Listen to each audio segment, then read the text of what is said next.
ที่วันโทรศัพท์ตัวเองได้เงินเบิ่งนุ๊กรู้จักไหมยัง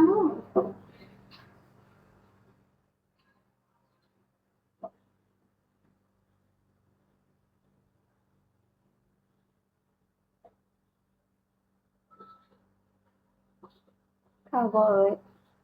หึ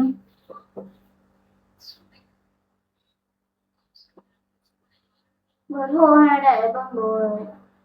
เบิ่งยังกดเบิ่งแล้วว่าดอกจัน110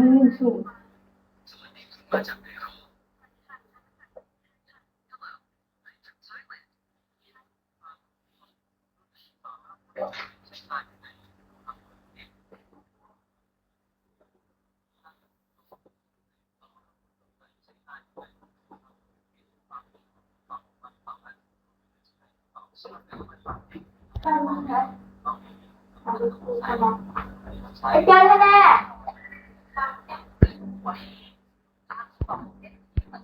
น้อยชื่อเด้อน้อย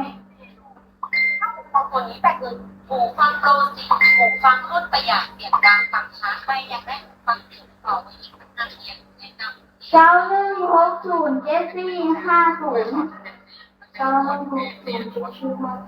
9160745091607450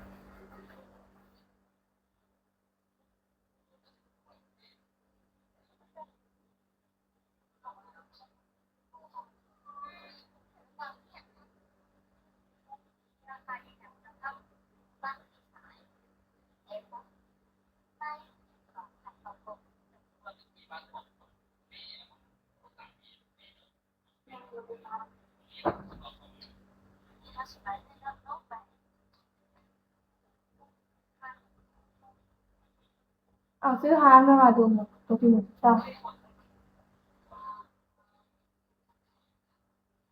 ก็แซ่บได้ไหมดู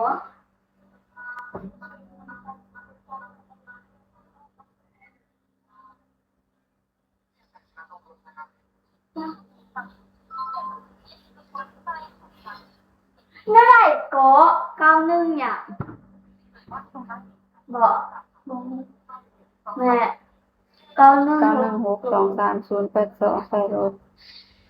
เบอร์โทรจะบอก9162309160808782 23082เจ้าหน้าแหละเชี่ยวชาญนะไปเฮ้ยอันนู้นซีเตอร์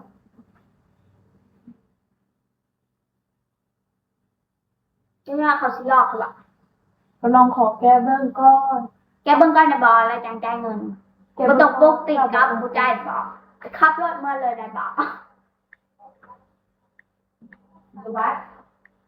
เข้ามาคือได้รู้สั่งอันหนึ่งบอกไอ้เจ้านะบอกเอซีเบิ้งผ่านมาสั่งอีกไอ้เจ้าหาอะไรมาเอาหามาสั่งนี้ใส่เสื้อนี่ฮะเขาไปเขียนให้อยากสั่งเอง2 อันใส่3 พริก2 อันใส่3 พริกเด้ออันนี้เด้อ